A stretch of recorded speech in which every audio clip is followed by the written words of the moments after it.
So we're about to start panel 2 on the regional issues and U.S. China engagement in Asia-Pacific. So I'm going to pass floor to our moderator, Professor Gordon Houlden, who is the director of China Institute at University of Alberta in Canada. He may tell why he's here as a Canadian. And then he's also sitting the advisory board member in ICAS. Your floor, please. Thank you very much, Noel, for that kind invitation. I am delighted and honored to be here as a Canadian between these two giants.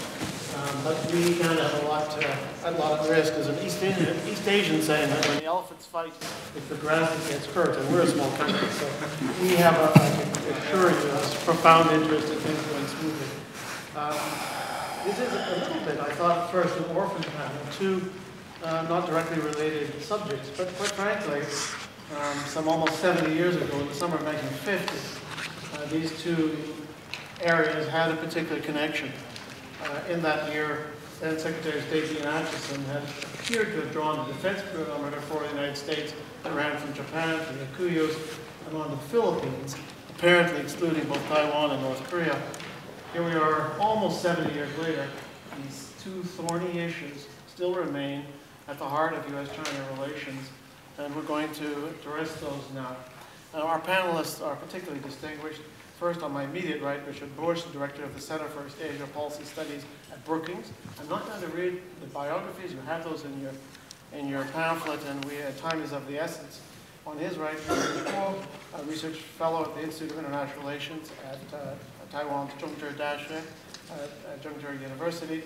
And then on his right, Romberg, distinguished fellow and director of the East Asia program at Stimson Center. And then finally, Feng, executive director of the China Center for Collaborative Studies of South China Sea, Nanjing University. We're going to split this into two parts. We're going to begin with the Taiwan dimension, and immediately on my right, Richard Bush will begin his presentation. Please, Richard. Thank you very much. Can everybody hear me? It's a great pleasure to participate in this conference today, and I want to express my gratitude to Nong Hong and ICAS for inviting me. I want to speak about the deterioration in cross-strait relations since January 2016, when Dr. Tsai Ing-wen won the presidential election. And I'm most interested in why the deterioration took place. It's actually a puzzle.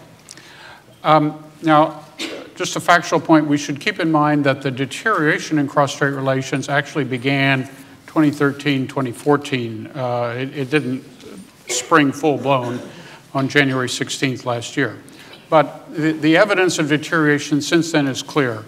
Suspension of meetings of the heads of MAC and TAO and of CEF and ARATS, some problems in implementing the 23 cross-strait agreements reached during the Ma administration, arguments about where to repatriate Taiwan residents who've been detained in third places on telecom fraud, Taiwan's non-attendance at last year's ICAO and Interpol meetings and at this year's WHA meeting, Beijing's establishment of diplomatic relations with countries that previously had relations with Taipei, São Tomé and Príncipe in December last year, and Panama last month.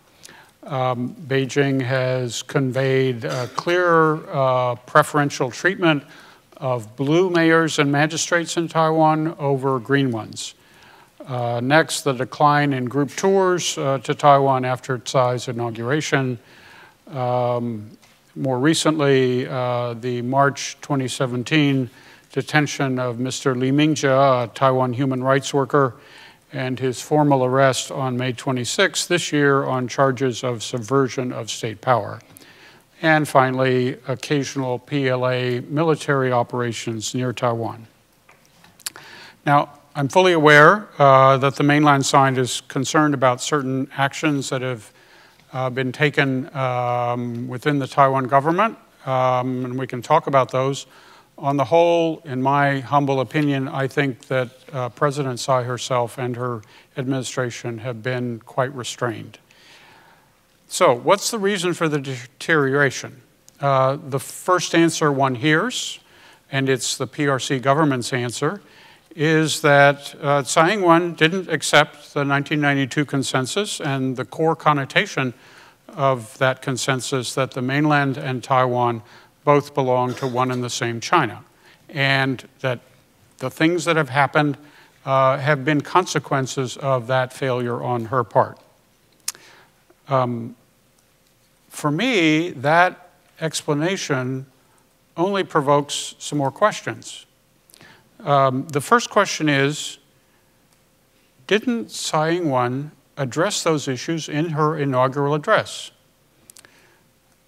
First, she clearly acknowledged the understandings the two sides reached in late 1992 and the accumulated outcomes that had been reached pursuant to those understandings. She said those should be cherished and sustained. She said that based on these existing realities and political foundations, the peaceful development of cross-strait relations must be continuously promoted. That's in quotes.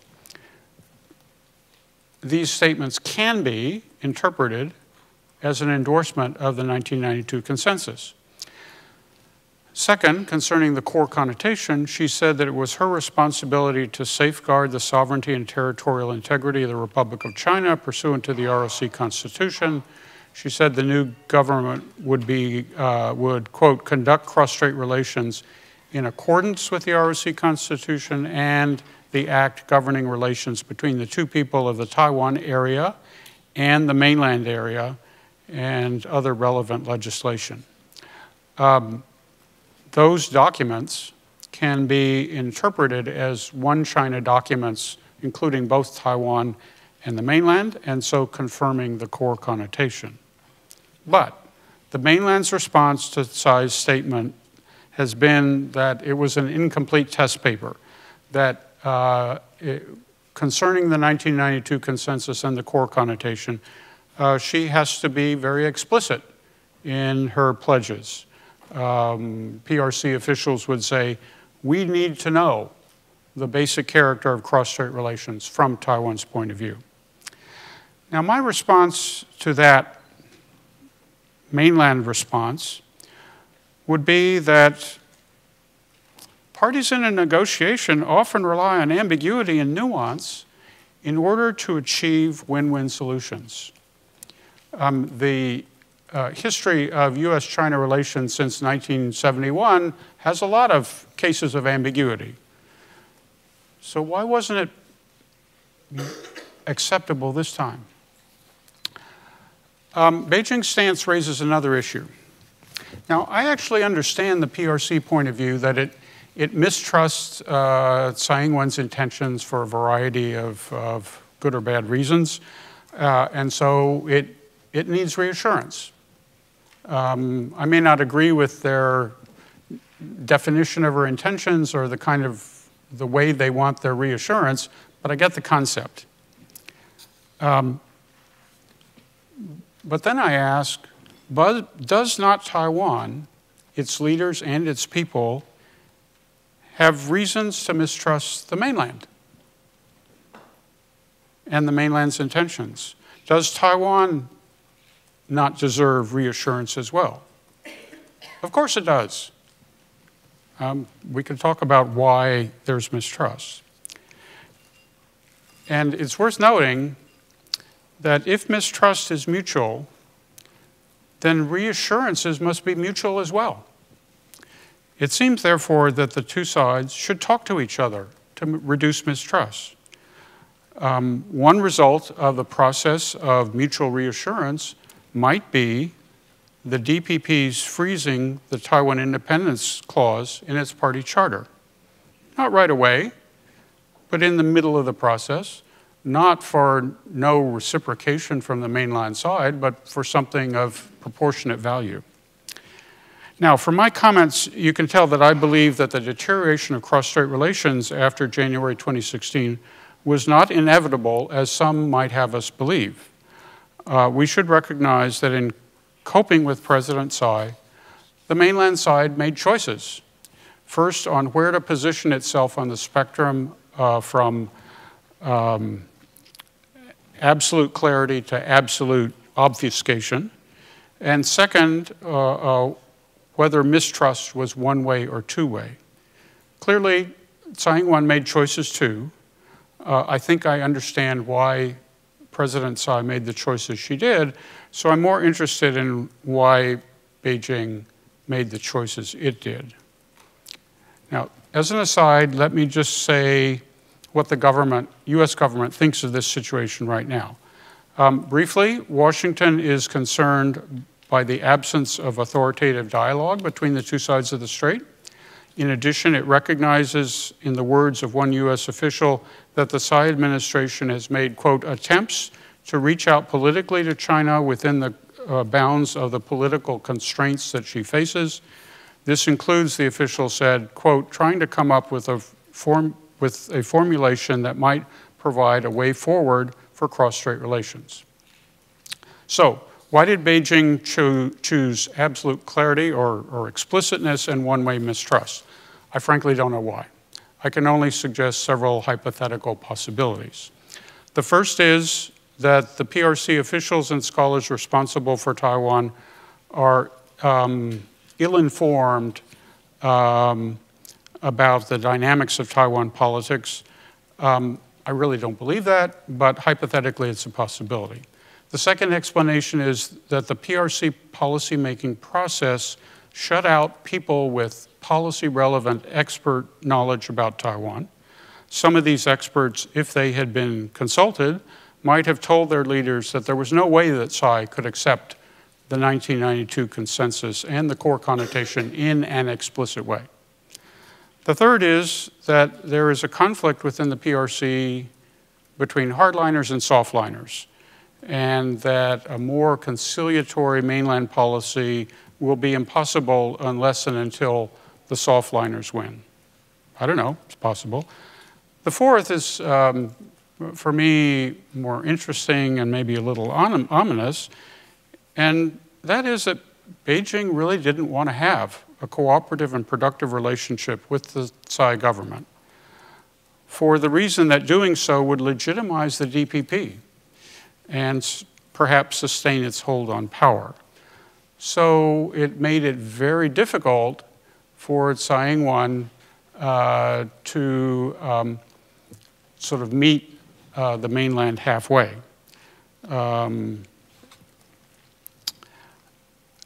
Now, I think that one assumption of the PRC, this explanation, is that the KMT will return to power in 2020, 2024, 2028.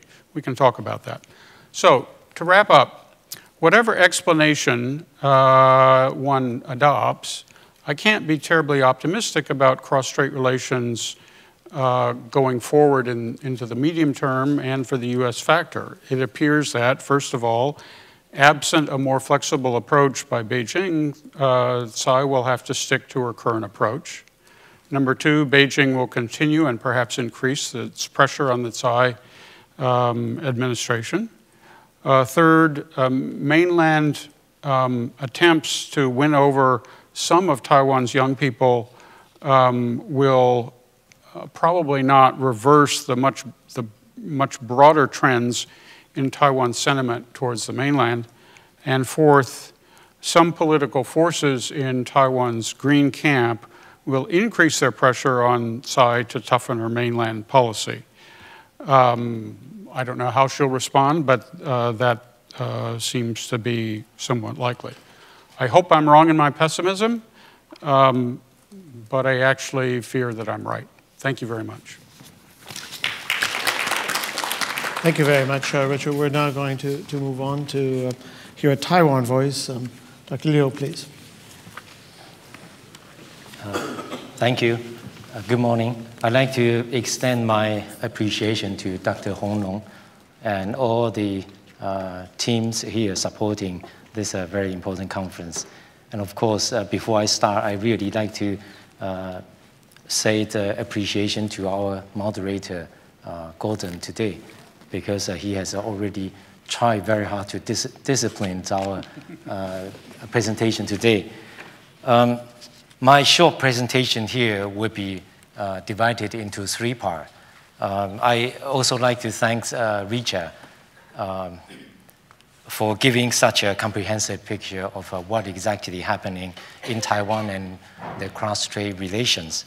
So it makes my points much easier to come into the analytical part of cross-strait relations. The first part, I'm going to talk a little bit about Tsai Ing-wen's cross-strait policy, or whatever DPP's China policy. The second point, I'd like to address quickly about domestic political change in Taiwan, and also the impact of such a development on the cross-strait relation. And the third part, I would address to the risk of incumbent or existing policy by President Tsai Ing-wen. So these would be the focal point I would be addressing too. The first part about President Tsai Ing-wen's China policy. I think if not too long ago, probably 2 weeks ago, Vice Chair of Mainland Affairs Council, Dr. Lin Zhenyi, was here in Washington, D.C. He already clearly emphasized a policy toward China, and I do not want to repeat whatever he said, but obviously as I'm watching from Taiwan so closely into such a challenging issue in the cross-strait relations, I find that currently there are some serious gap between Taipei and Beijing, as Richard already highlighted quite clearly. And we do not want to tackle for the time being we do not have enough time to go over all the details.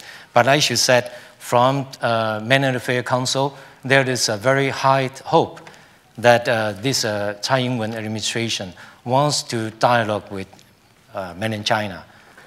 But of course, whether or not there is a basic point, currently there is no common political grounds between Taipei and China, Taipei and Beijing.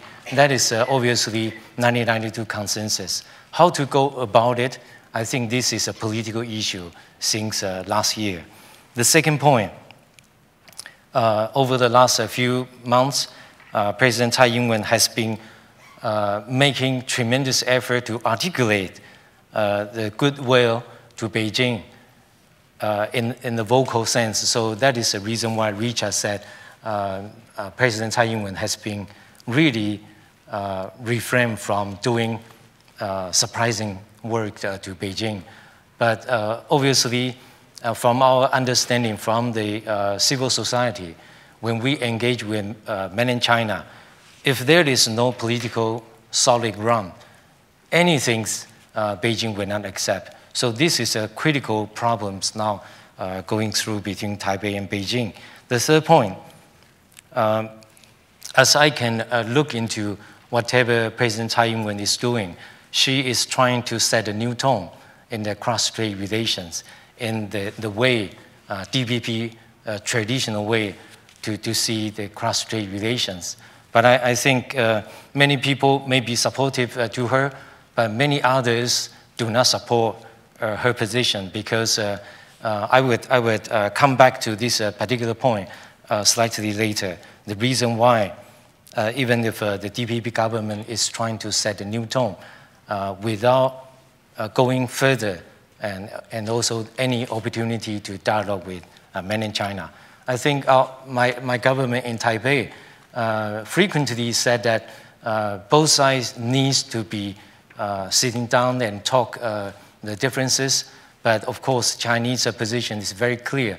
If there is no common ground, there is definitely no point to sit down to talk. And I think this is a general gap between Taipei and Beijing for now. The fourth point, as I look into this, simply wrap up, Beijing and Taipei today do not on the same page of such a political development. Everyone is saying traditional things, and there is no common ground. So it makes such things so difficult to come together. So wrap up on the first part of my presentation. Currently, Taipei and Beijing do not have any common ground. And it would be so difficult, even if any new initiatives comes up from Taipei, Beijing were just neglected for the time being. The second part I would address quickly, because before I left for the United States this time on Saturday, and there was a large scale of demonstration in Taipei in front of a presidential office. And interesting this time, the demonstration was organized by the various religious groups in our society. So the headline, if you have read our newspaper on Sunday, they said general people and deities in Taiwan are not so happy with our president. But of course, it simply reflects something wrong in Taiwan, and also perhaps the way our government is handling our policy. Number one quick point is President Tsai Ing-wen is accelerating domestic political effort for reform. But as a result, many people in Taiwan cannot really agree on whatever she is taking. That is more sort of an approach leading to de-Sinicization in our society. So Chinese Taiwan Affairs Office in particular, looking into the picture and see how our government is doing, is really further drifting away from mainland China. So this is the first challenge. The second point, President Tsai Ing-wen's domestic policy, is gearing up political confrontation on two sides. One is domestic politics, and the other side is cross-strait relations. On the first scenario, KMT and DPP are fighting so viciously. Just a few days ago, many of you may have already saw the TV broadcasting. They were fighting again. General people in Taiwan feel humiliated because our politicians fighting physical fight in our legislative yuan. And on the cross-strait relations, because gearing up political confrontation, there is a sense, as Richard just mentioned, diplomatic challenge after Panama leaving Taiwan for China, and such a feeling now coming on the court of DPP's administration government in Taipei. So I am worrying that it may come up with such a revenging attitude in our government. The third point is domestic turmoil lately further weaken Tsai Ing-wen's credibility and image in our society. And I believe because currently she is trading so low in the approval rating in Taiwan, and her cross-strait policy is now losing credit because just last week, the most influential industrial group, Chinese National Federation of Industry, and 1 month before, American Chamber of Commerce, both came up with similar recommendation to our government. When cross-strait relations is something that needs to be redefined, reconsidered. The other one, of course, domestically, our labor law, they have put it very clearly, that is a problematic labor law. Not to say other policy approach, but this is something, the third point. Fourth point, economic downturn and the slim hope to recovery of our economy stirred up future anxiety in our society. So young generation cannot see the future. They are not so happy with the government. This is natural in a democratic society, leading to constant protests and demonstration in Taipei. Fifth, Beijing, of course, look into this and charge Tsai Ing-wen's policy as tilting toward further independence. And there are many phenomena happens in Taiwan. I just take one simple example, reform of our textbook for the high school.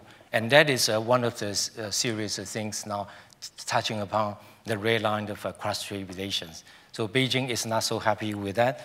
And the final point on this part is the hope is very slim, but I think the cross-strait hope is not dead yet.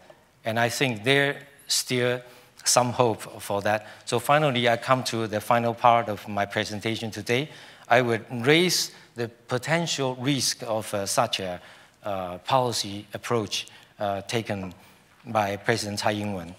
Number one, Beijing does not really expect President Tsai Ing-wen would have a return to the possibility of cross-strait communication.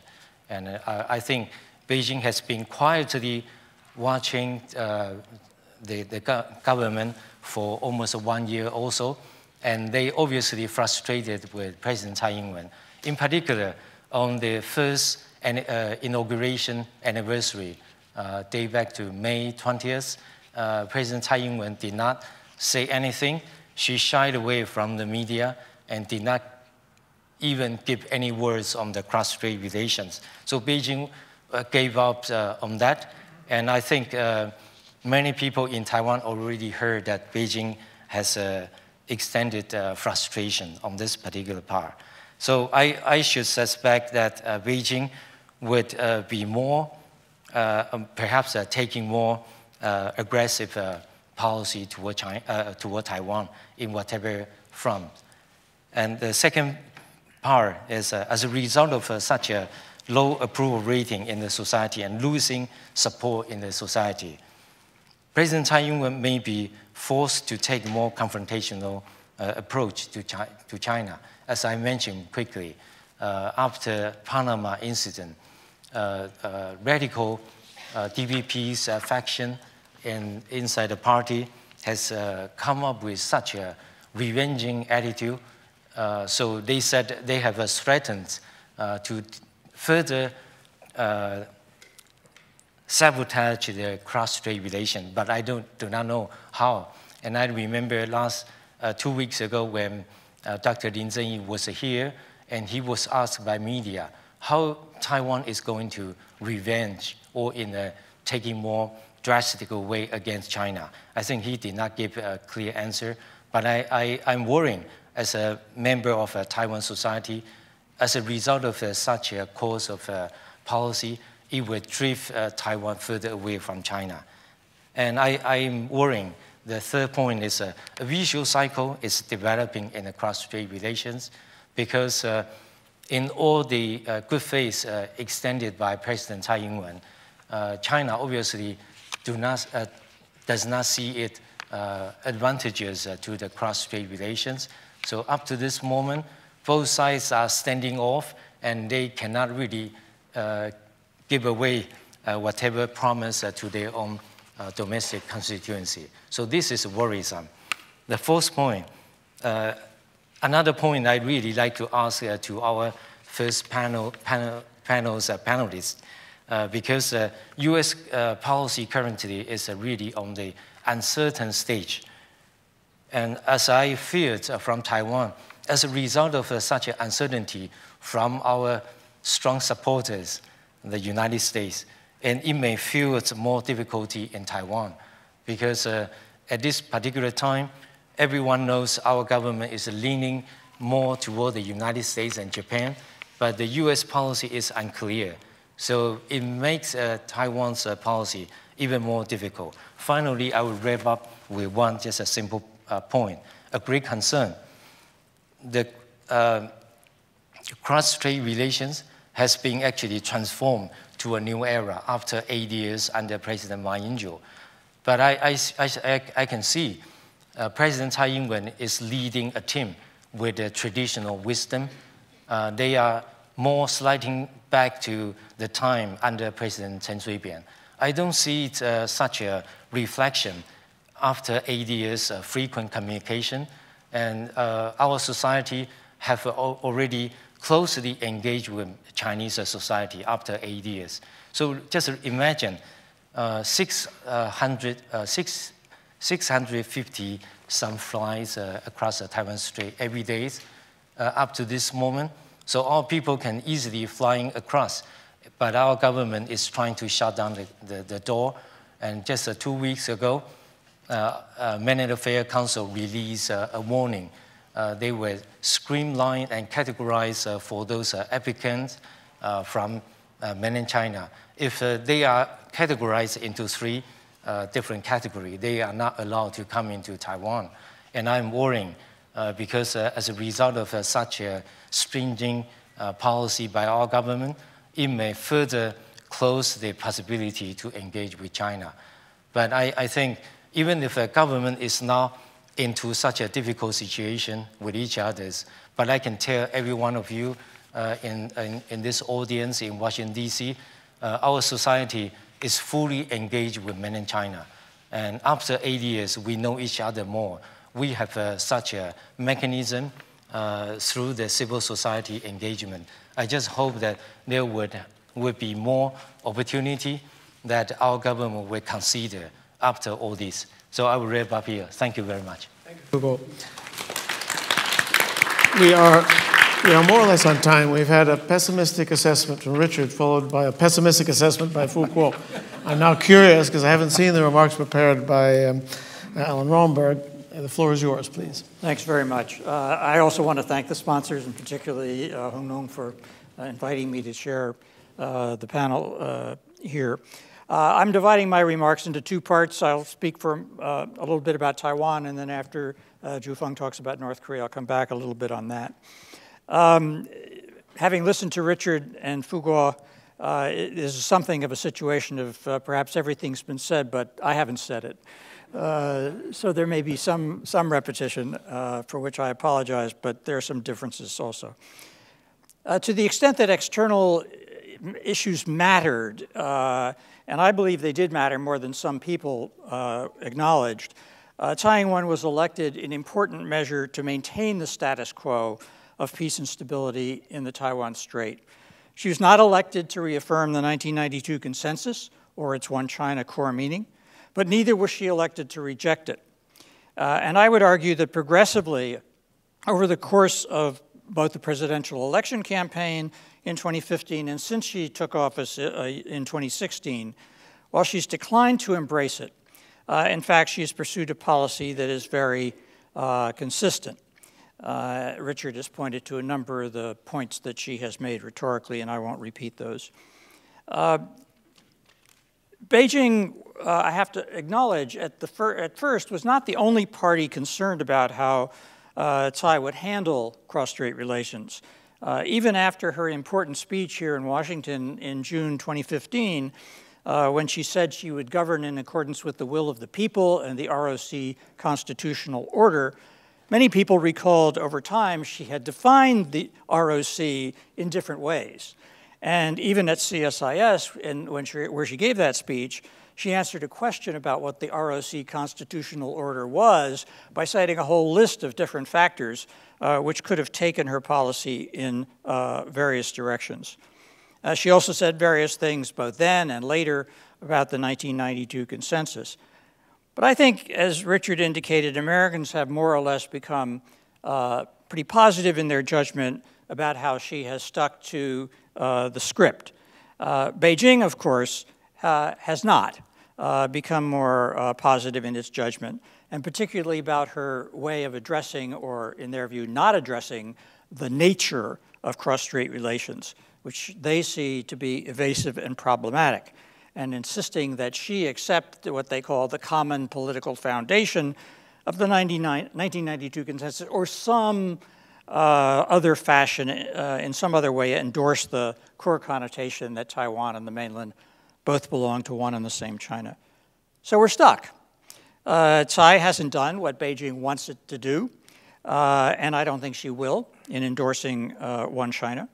And at the same time, the mainland will insist that she does accept One China, and that won't change.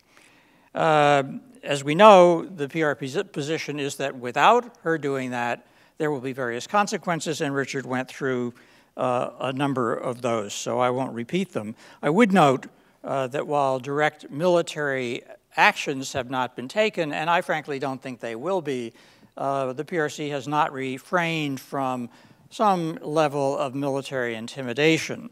So in essence, we have a classic example of an irresistible force and an immovable object. Only in this case, it isn't merely proverbial or conceptual, it's real world in its effects on various aspects of life in Taiwan and the potential for maintaining peace and stability in the future. It's often been said, including by me and others here, that the wild card in cross-strait relations looking forward is really Taiwan politics. And I think that is still a true statement, but it's inadequate. What one needs to add, as Richard pointed out very forcefully, is how Beijing responds to Taiwan and to political developments. And that, in turn, I would argue, depends in important part, but we don't know to what degree, on domestic political factors within the mainland, and particularly within the leadership, and whether there, in fact, can be an eventual satisfactory peaceful outcome. That outcome, of course, Beijing defines as unification, peaceful unification, but precisely how it's to be achieved and what it consists of has not been defined. And frankly, for me, that's a good thing, because I don't believe you can get to that outcome without changing definitions of unification, of one China, even of sovereignty, and it's too early to expect those changes to take place. But the issue facing us today, and facing the two sides today, is whether or not there is a way to break this impasse, and a way at least around it, so as to stabilize the situation and restore, at least in part, maybe more than in part, the situation that previously existed. And by the way, I'm not arguing that the situation that previously existed was ideal. I don't think it was. But it worked, and as the saying goes, don't let the best become the enemy of the good. Those of you who may have suffered through some of my musings over the past couple of years will know that I think one way of getting around the dilemma on One China is to look at the issue of Taiwan independence. There is no way, in my view, that President Tsai or any other Taiwan leader who genuinely respects democracy will totally reject independence or any other outcome that hasn't been approved by the people of Taiwan. And while I may be wrong, I think that the principle underlying her current position is really that she is not going to foreclose options, however theoretical or unrealistic they may be, but rather she is seeking to preserve the right of the people of Taiwan ultimately to make that choice. And in fact, I would argue that despite the fact that President Ma Ying-jeou accepted One China, he took essentially the same position. That is, no person, no party can decide the fate of Taiwan over the heads of the people of Taiwan. But there are things that can be done. There are things President Tsai can do. She could indicate, for example, that Taiwan independence is not on her agenda. That's a true statement.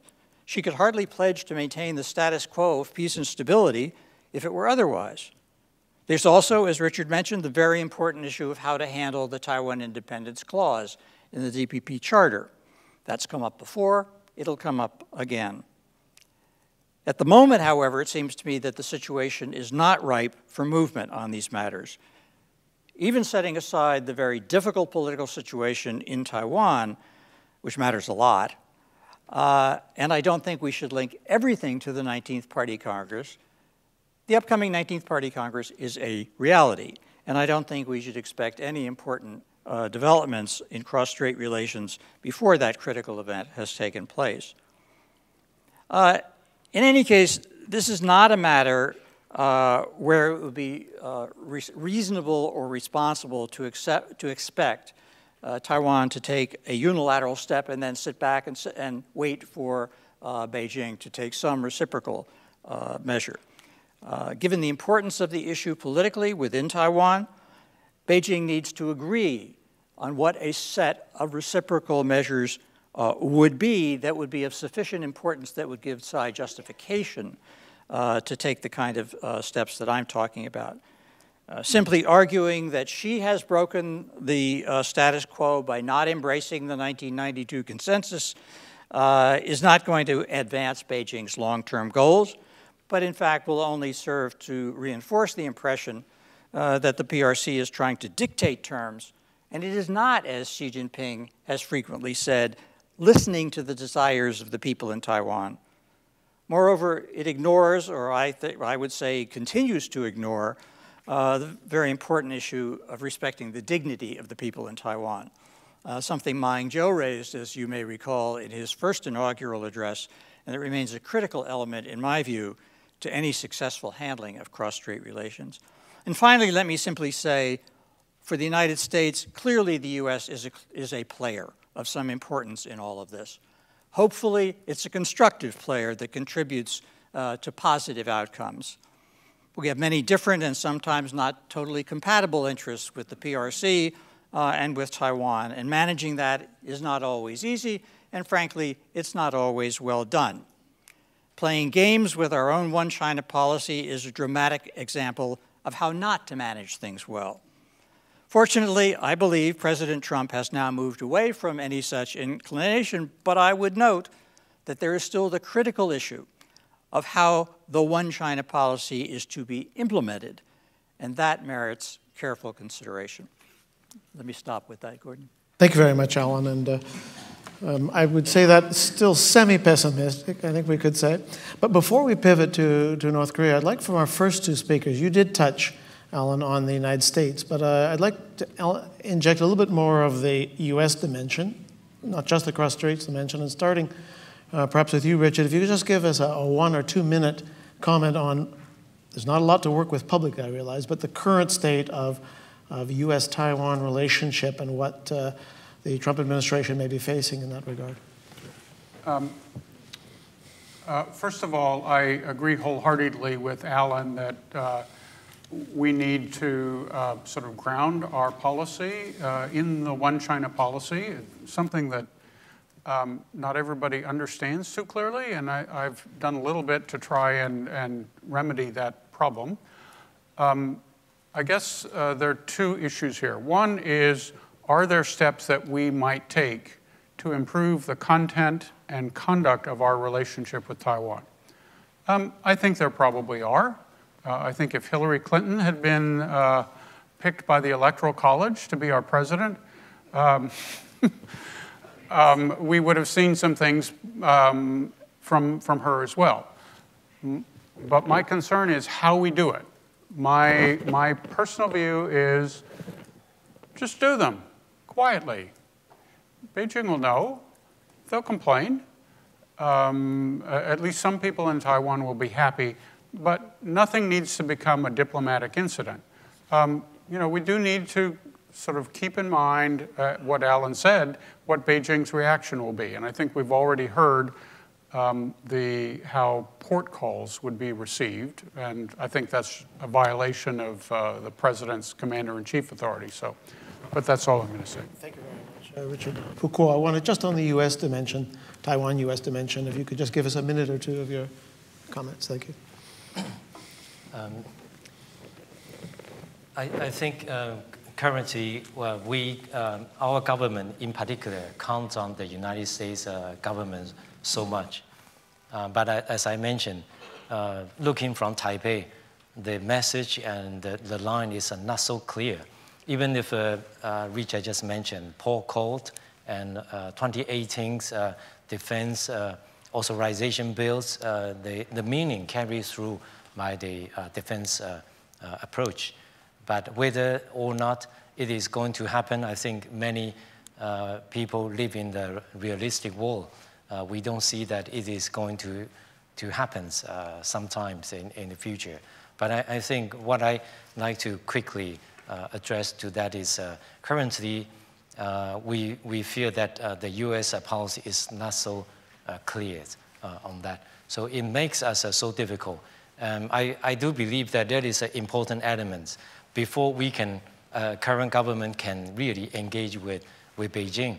It has to be assured by Washington if something comes up more firmly, and then I think my government in Taipei would be more confident to engage. Thank you.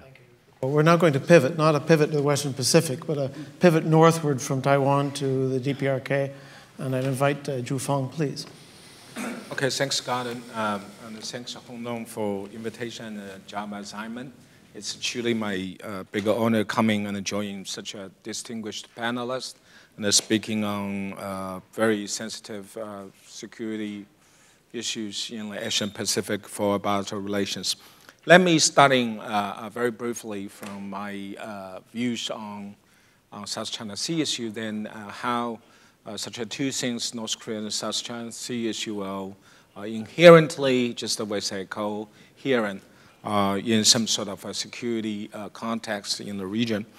I see, yes, of course, then it's some sort of a dramatic up and downs with regard to the security dynamic in Asia Pacific. Then we will see North Korea Sea issues suddenly bounding into some sort of historical high. Then the South China Sea issue is de-escalating.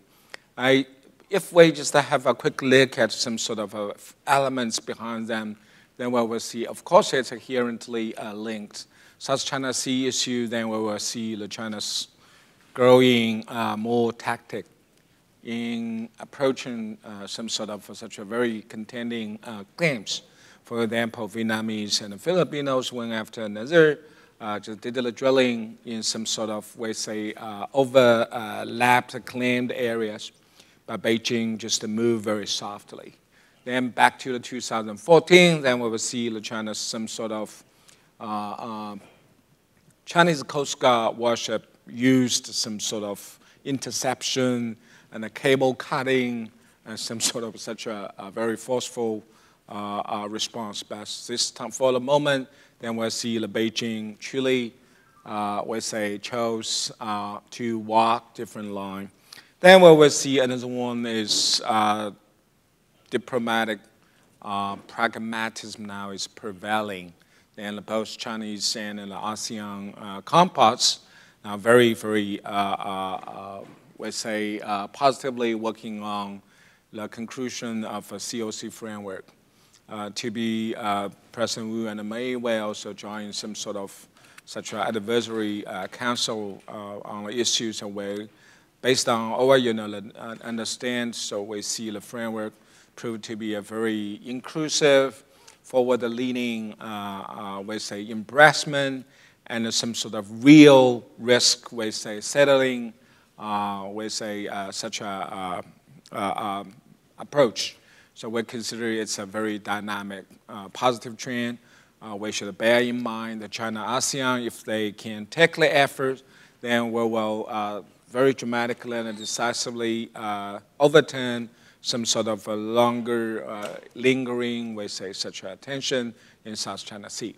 Then there's another positive sign I should mention is very significantly improved bilateral relations between Beijing and Manila, Beijing and Jakarta. Then we will see Beijing and Hanoi. Of course, China with the Vietnam relations proved to be a little bit tricky.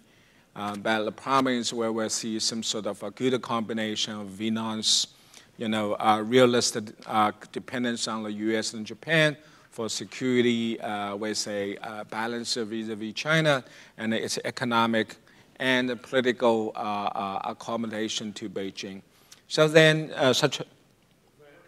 back to North Korea here. Okay, two such a things will get the South China Sea issue a little bit, better than the last year and a couple years ago. So it's also some sort of very interesting, we say, demonstration of Beijing's tactical, tapping of the issues. Then let me back to North Korea. Then we will see there's a lot of complaints on American media for China's little help. Then there's a lot of disappointment from the White House on Beijing's help, quite a little. Then I have to say, first of all, such a transactional approach, it seems to me, is very pragmatic, because DPRK issue is not just a very simple, we say, nuclear proliferation issue. DPRK is sitting at some sort of a very interestingly central piece of the East Asia security, we say, dynamic. So for China, it's much more than some sort of just a nuclear proliferation issue. For most of Chinese, Most crucial issue is history, is an ideology, is some sort of a traditionality of China's peripheral security mentality. So it's harder to see Beijing's tangible change in such a short time. But the problem is, in one way, Beijing's policy shift of the DPRK could help driving more cooperation between U.S. and China. Let me just discuss that issue a little bit. First is, we'll see back to the Korean War, we're really enemy. But such an enemy equation is completely retreated. Quite a few Chinese consider there is any necessity for Chinese to cross the Yalu River and having another, always a second Korean War. I have to tell you how revolutionary such a mentality changed among the Chinese. That also will be a very positive leading factor for us to look at the China-U.S. relations and its regional security ramifications. Yes, we still have a bunch of the Chinese paranoid. They believe so enemy's enemy is our friend. If the U.S. is destined to be the enemy, why we should just abandon the DPRK? But I have to say, such a radical extremist mentality now is really, really waning. Really, we say it's dropping. So then I think the overwhelming majority of Chinese see the rationale behind U.S.-China cooperation to get the DPRK nuclear threat issue well-checked and well-settled. I think it's a really marked historical progress we made. Then second is, if there is quite a little prospect, such a military crash will happen between the Chinese and the U.S., Americans, so how can we do? I think we can easily think through a lot of things we could do in terms of division of labor. For example, we need a joint contingency plan. We need some sort of, we say, well-informed CBMS. We need to keep both government and the military well-wired. If any unpredictable domestic chaos happen out of the DPRK. So then the thing is a little bit, we say, very embarrassingly, we say, challenge the both sides is, yes, I see some sort of growing incentive on either side to work close. But the problem is how either government could be politically motivated to really sit down and look into their cooperation for any settlements. Chinese are a little bit scared off. Then I see the White House probably also did not just outreach with the full enthusiastic way. For example, Saudi issue. It's a grave concern, but so far, neither Washington nor Seoul would like to face up to the Beijing's grave concern about Saudi issue. But the problem is, Saudi issue is part of such a package. We can easily figure it out in the future, so our cooperation. So then we need a political enthusiasm. We need a growing willingness. The third one is, of course, any settlements of the nuclear DPRK, well, very inherently associated with the future evolution of regional security order. It's not just a part of a story of America's military presence, or how many soldiers will be stationed in there, or what kind of military alliance could be reformatted and to balance China's concern. The most important thing is in the post-Kim Jong-un's Korean Peninsula, what kind of a security order will building up. I think it's not just how say Beijing totally asked for dismantlement of alliance between Washington and Seoul.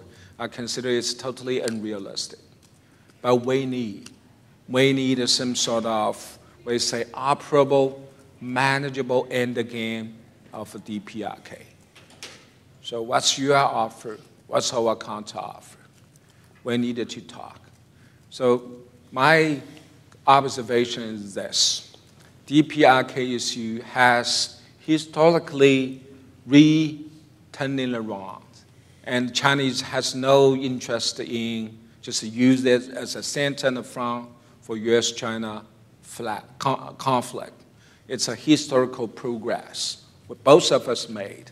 But the problem is there is a big bunch of the questions remain intact, unchanged. So then I hope that both capitals, Beijing and Washington, could push gently and also very realistically sorting out the way to get off both sides closer, rather than just stopping on some sort of endless complaint. China is not help, China is not help. It's useless. But there's another factor now is, it seems to me, navigate both of us need to do. That thing is Russia's factor. We also see early this month, Beijing and Moscow conclude a joint statement asking for what? For the DPRK's compliance to UN Security Council resolution. But I have to say, Russia factor is negative. When the Trump administration pushed China, Russia is pull China back. Because Russia sees no diplomatic incentive to change the DPRK. Russia just trying to use unchanged factor of DPRK as some sort of water car, maybe in the East Asia. But China does not. I hope all our American friends could recognize this nuanced difference. But the problem is, for Beijing, the strategic coordination with Moscow is very important defense parallel for China to strengthen our position in the Asian Pacific.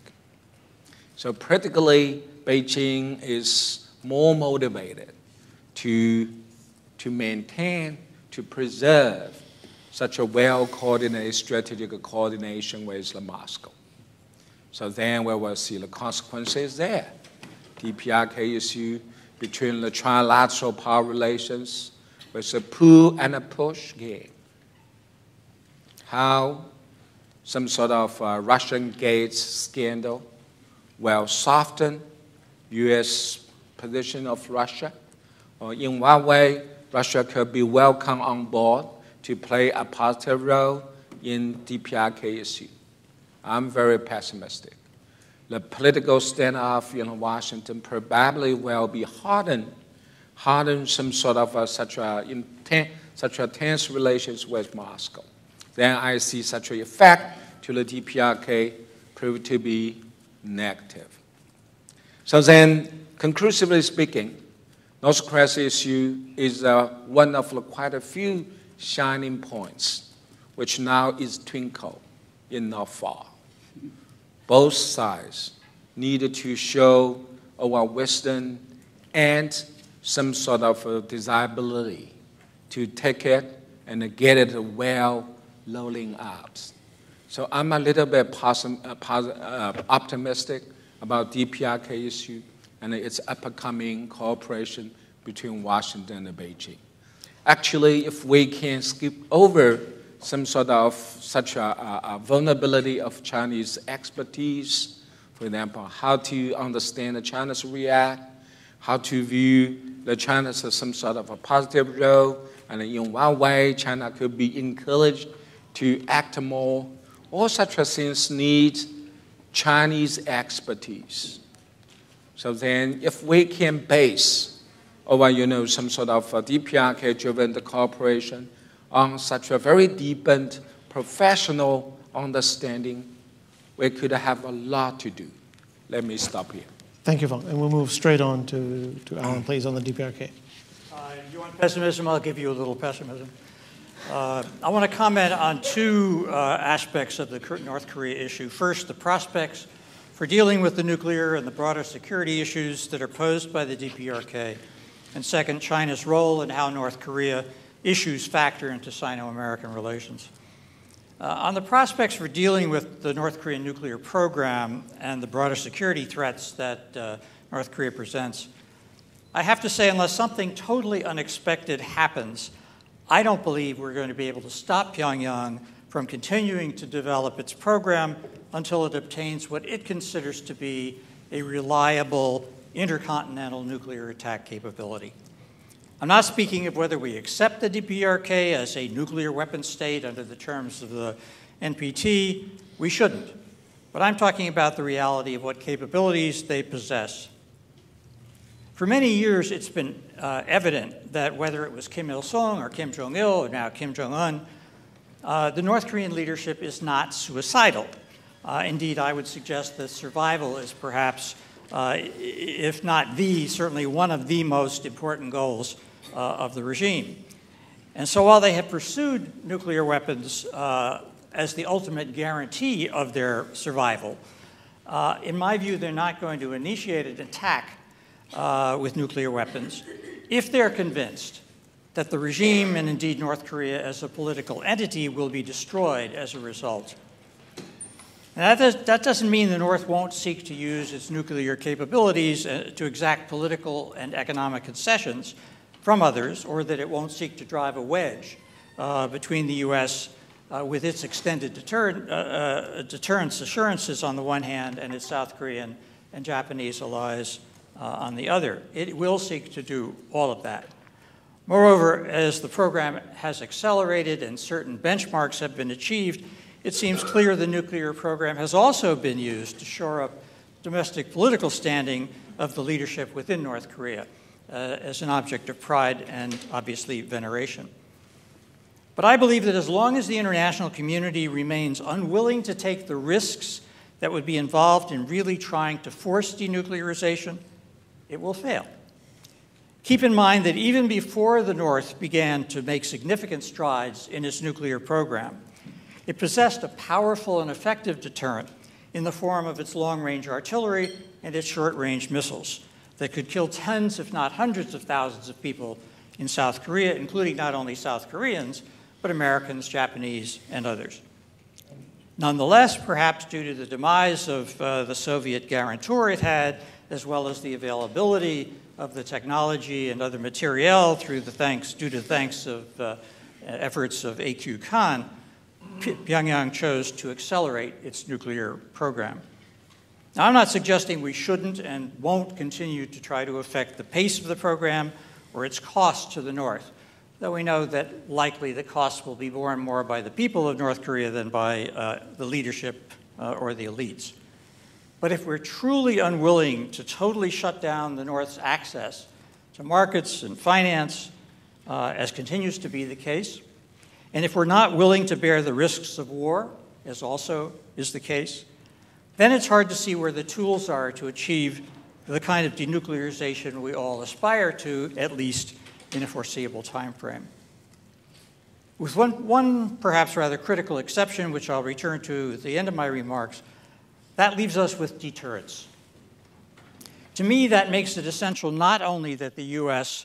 Alliances with both the ROK and Japan remain strong and vigorous, but that those alliances' willingness to use whatever means are necessary to defeat any North Korean aggression, nuclear or conventional, or unconventional for that matter, that must be unquestioned.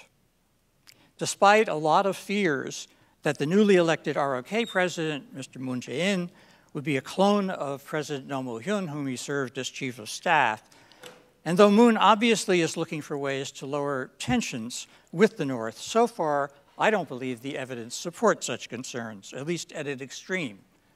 On the other hand, one has to acknowledge that there are elements of Korean policy today and actions that affect the alliance and don't seem to be fully coordinated, and in my view, those must be folded within alliance management, whoever is in the lead on the issue. Similarly, the United States must respect that it is called the Korean Peninsula for a reason, and the U.S. needs to work with the realities of South Korea today, not simply insist that nothing can change. Alongside all of this, China's role and cooperation between China and the other key players is more crucial than ever. If North Korea is to understand not only the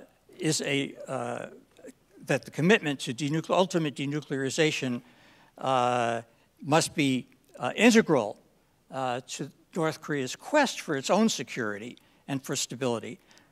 But the different strategic perspectives among China, the U.S., the ROK, and others will not allow it to avoid the consequences of any unacceptable acts. Even now, that means UN Security Council sanctions will need to be implemented fully, and more are going to be adopted as the North continues to act with disregard for the existing resolutions. But more crucial, it means that any North Korean action to interfere with peace or stability or prosperity of the region, including the United States, or to proliferate weapons of mass destruction, will be harshly dealt with. That means that, as Feng has argued, and by the way, I would refer you to his recent Foreign Affairs article, which is quite interesting, China needs to come to the conclusion that protecting the DPRK when it acts in an unacceptable manner is not in the Chinese interest. It also means China needs to accept that South Korean security is no less important than Chinese security. For many years, Chinese friends have asked, well, why should we do the United States a favor in North Korea when the United States isn't helping us in X? For several years, X was Taiwan, especially during the Chen Shui-bian era. Then it became Japan during the Senkaku Diaoyu issue as it arose. Then it became the South China Sea, and now it's sort of some combination of all of this. The mistaken concept that working to control North Korean nuclear program is somehow a favor for the United States rather than a matter integrally related to China's own national security interests is fatally flawed. Unfortunately, it is a concept that President Trump seemed to buy into when he openly indicated he would swap trade favors and in other ways, for example, how he dealt with Taiwan, in return for Chinese resolution of the North Korean issue. Well, Mr. Trump now seems to realize there is no such deal to be had, but at least as I see it, the way he manifested that realization was perhaps less than totally constructive and had, I believe, something to do with Ambassador Cui Tiankai's recent vehemence in asserting that the United States cannot ask China to cooperate on North Korean nuclear issues while at the same time continuously taking actions that harm Chinese interests. We may not have immediate solutions, but we, and by we I mean all of us, must begin to address in a serious way the mutual strategic suspicions among us, between the United States and China, that inhibit the kind of cooperation necessary to ensure that the North fully realizes that, as President George W. Bush liked to say, actions have consequences. That may mean coming to some strategic understandings between the U.S. and China and arrangements that look perhaps almost impossible today. Now, do we need to explore possibilities for dialogue on the North Korean issue? Absolutely. But we also need to recognize that, at least in my view, the chairman of the U.S. Joint Chiefs of Staff was right the other day when he said that however horrible it may be to contemplate, war is not impossible. To me, the way to deal with that sobering reality is not to watch and wait as a decision whether or not to use force is eventually imposed on us. It is to understand that the absolute necessity of acting together now to prevent that day from ever coming, the day when such a decision would be required. Thank you, Mr. Chairman. Thank you very much. We're going to split the questions into two parts, in part because Richard Bush, one of our speakers on Taiwan, has a prior commitment, has to slip away very shortly. So as we go to the floor for questions, I'd ask that you identify yourself, you keep the question short, and we're going to take two questions at this table. First of all, on Taiwan, please. Dr. Swain, and then over to both of you, please. Richard, I'd like to press you a little bit. You said the U.S. Oh, can you hear me? It doesn't work. Put it right up here. Put it way up. You said the U.S. government could and should make changes in its U.S. Taiwan policies, but do it quietly. That, to me, masks a whole box of difficulties.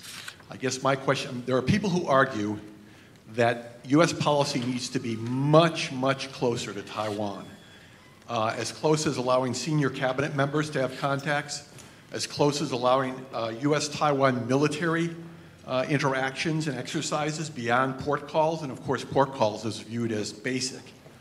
But at the same time continue to have a nod in the direction of the One China policy. My question to you is, where do we strike this balance in your view?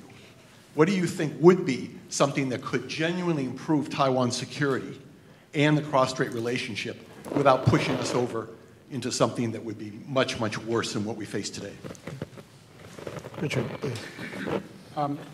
Thanks for the question. Oh, go ahead. Maybe if you could pose your question as well, please. I have a question both on Taiwan and in North Korea. I'll do Taiwan right now. Perfect. Mike McDevitt. Richard, it's been 37 years since the derecognition of Taiwan and the institution of the TRA that implies a defense commitment. But in fact, we've had a defense commitment since 1950, really, 70 years. So the question really is, how long is it reasonable to expect into the future can this persist? Can the current situation persist another 70 years, another 37 years? In other words, can we kick the can down the road for 6 or 7 or 8 more decades? Where do you see as the, where's the culminating point?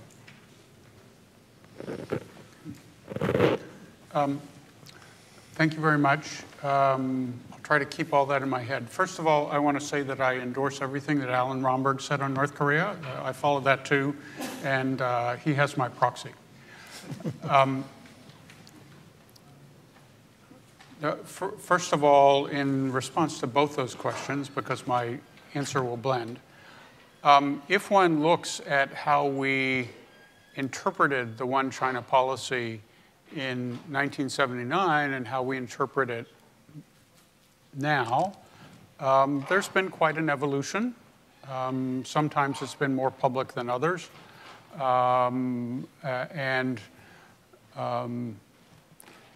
think that by and large, US officials are careful in how they think about redefining it later on and how to implement it. For both of you, I think a critical factor that doesn't get discussed enough, both in terms of our mil-mil relationship with Taiwan and in terms of our commitment, is what's Taiwan doing for itself to enhance deterrence? And as some of you know, there's been a discussion that's gone on for quite a while about the proper defense strategy for Taiwan in light of the changes in the threat environment and the implications of that change for even an implied US defense commitment. You know, there's been progress in that discussion, but I think there's still a ways to go.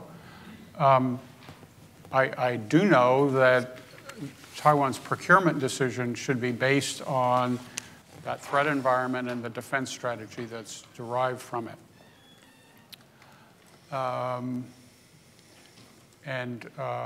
Because the threat environment will continue to change, we need to work even harder. Now, the durability of that depends a little bit on how Beijing views its Taiwan problem.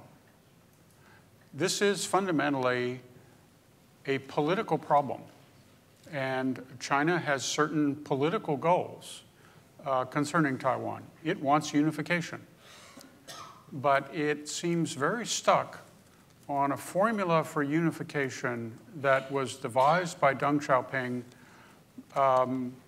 over 35 years ago. Since then, Taiwan has been a democracy. Since then, it has become very clear that one country, two systems, however it is sort of elaborated for Taiwan, has no market there. So, does the failure to reach a political solution, in part because Taiwan people sort of aren't interested in Beijing's offer, does that mean that inevitably we're going to go to war because Beijing will have to use military methods instead of political ones? Or is it conceivable that Beijing might consider changing its offer, solving its political or achieving its political objectives in ways that are more apposite the views of people on Taiwan, the views of the United States, and the views in the region? Is that beyond the mind of man or woman to achieve? Thank you. Oh, I can hang around for a few more minutes. Okay. Fu-Kuo, did you like to respond, or should we go back to another question? Or Alan? Or Alan. You want to go ahead, Fu-Kuo, and then Alan. I think your question, Michael, is very important. That's what I meant when I said how we implement the One China policy. And I don't think all those decisions are made. And I don't know how they're going to be made. It concerns me a little bit that there may be a certain amount of emotion that gets behind it. If I'm not happy with this today, will I do something different tomorrow? As a response to that, I don't know. I think there are specific issues that need to be thought about. Richard is, of course, absolutely right about the changes, but there are some things that I think need to be consistently paid attention to. One is the issue, however one may want to say it's eroded, of officiality. I think the One China policy is not to have official relations. Now that doesn't, you could parse this a lot of ways. It isn't that we don't have relations among officials, but that's different from having national officiality in the relationship. I think there's the question of whether Taiwan gets wrapped into U.S. strategic planning in the region. I said this years ago, much to the consternation of some people, but I'll say it again. I think that would be a big mistake. Taiwan plays an important role in maintaining peace and stability in the region, if for no other reason or no other place than in the Taiwan Strait. If that doesn't go well, we're not going to have peace and stability in the region. So there are a lot of other things, but I think incorporating Taiwan, as some people would like to do, into U.S. strategic planning in the region would be a mistake. No one should misunderstand. We do have, as a nation, I would argue, a strong, not formal, not legal, but commitment to the well-being of Taiwan and to its security. That doesn't tell you what we're going to do. We have it may be an implied defense commitment, but it isn't a formal one. And so we just have to see how that goes. And I think Richard's point about trying to get this back in a political channel would certainly be the way to go. One thing that I think Fu-Kuo talked about is the uncertainty of the American policy and how that's viewed in Taiwan. I would just comment that in terms of the phone call, that is the first phone call between Trump and Tsai Ing-wen, I don't think it quite turned out the way that folks in Taipei thought it would. I think they were pretty pleased. They were going to get this phone call, and this would be a sort of feather in their cap, and it would show the U.S. support and would be a good thing. By the time officials in Taipei woke up the next morning, they found that this was an international media event, that Donald J. Trump had tweeted twice about it. And I think they were very concerned that they were going to be drawn into some sort of U.S. PRC confrontation as a pawn, either to be thrown under the bus or somehow to be dragged into an American plan, which they didn't feel was really in their interest to be dragged into. So I think that Taiwan is actually going to be, on the one hand, it wants a close relationship with the U.S. and Japan, as you pointed out, but I think that there's also sensitivity not to be so tied up in what might become machinations by the United States that it will serve to Taiwan's detriment. Richard, you asked for a quick response. Quick two-finger. First of all, I agree with officiality. There's some things that I think we would all agree are pretty official, and maybe we should stay away from that. The other thing, the other standard for judging this proposal or that proposal is, does it enhance deterrence? Or does it make people feel good? If it just makes people feel good and doesn't enhance deterrence, why are we doing it? Thank you. I think we're going to go back to the audience for a couple more questions. Again, please identify yourself. Keep it very short, no long statements, please. Madame. Thank you. A reporter from Voice America. My question is mainly for Professor Zhu Feng from China, and the other panelists are welcome to jump in. You mentioned in your speech that Russia factor matters, and could you elaborate on that? What is the policy objective of Russia in North Korea issue, and how it's going to affect China's decision? Thank you. Zhu Feng, please. Okay.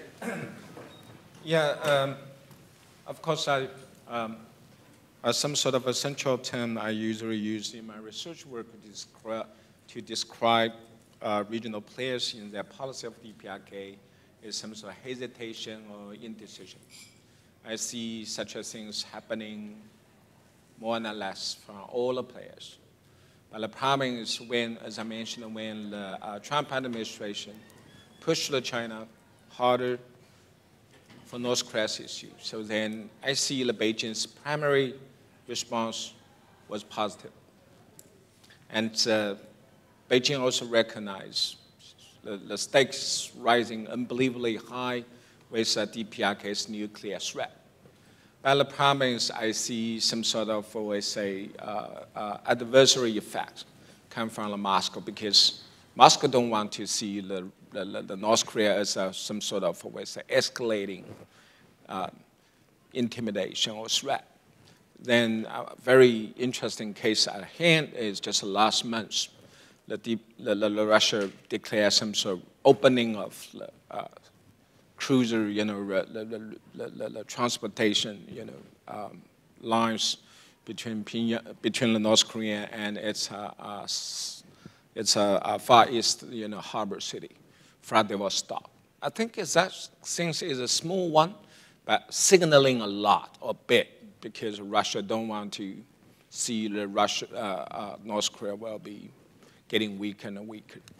So then, on the other hand, we also discussed with Russia's expert. Their very preliminary judgment is, for example, under the UN-imposed sanctions, North Korea's economy is getting better, very ironically. But for me and for most of Chinese experts, we're totally counter-arguing. We consider DPRK is increasingly stumbling and struggling. So then I see some sort of enlarged, we say some sort of a gap between Moscow and Beijing on how to react on the DPRK. So then China's perspective, or Russia's perspective, it seemed to me is this, because they suffer sanctions, heavy-hand sanctions. Maybe the sanctions also will be getting tougher from the U.S. So you see Russia is in any position to be more helpful of the DPRK? No, I didn't see that. So then it's some sort of, we say, Russia's growing hesitation and indecision. Very interestingly, in contrast to the U.S. and China. Thank you. We have time for one, perhaps two more questions if they're short ones. Please again, and then this gentleman here, please. North Korea is good. Okay, 1 and 2. If they're short, we might even be able to squeeze in a third. We're going to try and finish right on time, though, which is 12:45. This is for Zhu Feng. Okay, Mike. When you mentioned in your discussion about North Korea, you mentioned the term pushing them gently. Caused me to recoil a bit. How can Beijing calmly accept the many things that North Korea has done to have a negative, hugely negative impact on China's interest, and then calmly accept the assassination of Mr. Kim's brother, who was an individual who presumably was under Beijing's protection and talk about pushing gently. What happened to the China that I grew up with that would not hesitate to teach its neighbor a lesson when they were messing with China's interests? Why is China a paper tiger when it comes to North Korea? Thank you. Is there any questions related to North Korea? And maybe we'll take one more question here, the last question, please. North Korea. On North Korea. So, Will Satron, I work on nuclear weapons policy for ICAS. So my question is, there is over the last several months, a consensus has started to emerge in the arms control community in the United States that for the United States to pursue a goal of immediate nuclear disarmament in North Korea is increasingly becoming unrealistic. And they are now starting to propose a nuclear freeze as a more achievable goal. So my question is for Dr. Zhu Feng. Do you think this is something that China would endorse, this kind of strategy? And do you think it's more of an achievable goal? I'm going to stop right there and go for our last question to Colonel Feng, please. And then any of our panelists could respond. He's going to shoot back at me. See, that's okay. Colonel, please. Thank you for the last question for me. Thank you. My question for Mr. Bush, and you just mentioned about also including Alan, you just mentioned about how to implement the One China policy. And also you mentioned about the U.S. policy option depends on what's Beijing treat with Taiwan. I think I'm wondering if the U.S. policy is based on principle or based on reality. I think the One China policy is respect the nationality of China or just based on the American interests. For example, the China has treaty with the South Korea and North Korea to support the termination of the peaceful reunification. So whatever kind of the confrontation right now in the North and the South. So it's deeply respected people's choice and people's, I think, the interests, the same nationalities. So I think it seems to me the U.S. policy toward Taiwan may be more flexible. It depends on the Sino-U.S. relations. So I'm wondering, this administration is going to follow the reality or follow the principle of the treaty, the One China policy, respect or not? Now we have three questions. The one just posed, we have the China non-response, and we have the nuclear freeze question. So colleagues, please step forward, and we'll address those very quickly in the next couple of minutes. Okay, so thanks, Mike's question. I think, yes, China's policy of DPRK has been very, very embarrassingly switched sides. So then recent cases, Beijing announced that the repatriation of the DPRK's de facto and caused some sort of such a suicidal. Then such a news just has exposed in the Chinese website, then caused a lot of criticism. I have to say to my research work, there's no single foreign policy issue which is dividing the Chinese more than the North Korea issue. As I mentioned, DPRK mean multiple things for Chinese: history, ideology, security consideration, and some sort of a Chinese traditionality of the views on China's peripheral, the security. So it's some sort of big combination of history, ideology, and interest calculation. It's hard to really dissolve some sort of a key components which behind the Chinese North Korea thinking. But second factor is the bureaucracy. I see now the bureaucracy is piling up because no one wants to make big break very, very quickly and very decisively. So then I see a lot of initial reaction from the Chinese policy thinking and making of a DPRK. So then the result is it's some sort of a growing controversy. But the problem is we have to keep the eyes on some sort of a very fundamental policy redirection.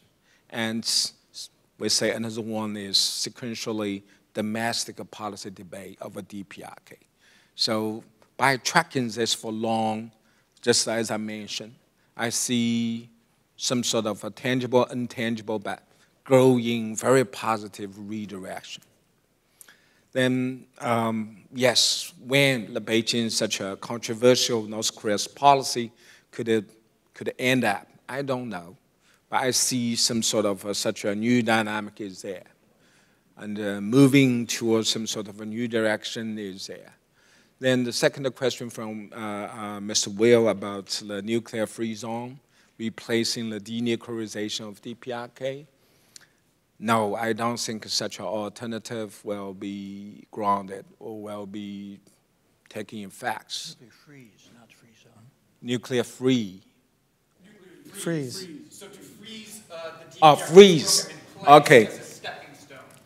Okay, good. If you look at the Moon Jae-in government's approach, it's a nuclear freezing in exchange of some sort of a dialogue and engagement and even the humanitarian aids to the DPRK. My personal view is if such a policy should come the way, it should be based on reconciliation or consent building among three players, Beijing, Washington, and Seoul. So I see if just the South Korean want, move on its own, engage in the DPRK, that will be offset some sort of such a hard push approach from both China and Beijing, China and the United States. So then, since it has never been more complicated in the Northeast Asia, how we can rebuild some sort of a coordinated approach in handling the DPRK. Okay. Richard, please. On Oh Yang-wei's question, I've written a long essay about the One China policy. It's on the Brookings website. You can see it there. The United States government has never opposed unification. Never. Our position is what matters to the United States, the abiding interest of the United States, is that the differences between the two sides of the strait be resolved peacefully, and more recently we've said in accordance with the wishes of the people of the two sides. Now, I think the content of the word peacefully includes both violence and coercion. In terms of according to the wishes of people on both sides, the important part of that is people in Taiwan because they have a democratic system. And so whatever the solution is, sooner or later it's going to have to be acceptable to the people of Taiwan as expressed through their democratic system. And that's why it may be a good idea for Beijing to sort of think creatively about its formula for unification. Thank you. I've got to run. I think we can perhaps stop there. We're a little bit past our time, but please join me in thanking all four of our speakers for their patience and their contributions. And now we'll pass back to our organizers. All right, ladies and gentlemen, you're now going to be taking a break until 2 o'clock for lunch. There's a lunch buffet right outside. Please help yourselves and be ready to reconvene here at 2 o'clock for our third panel, Developments in the South China Sea and Friction in U.S.-China Maritime Ties. Thank you.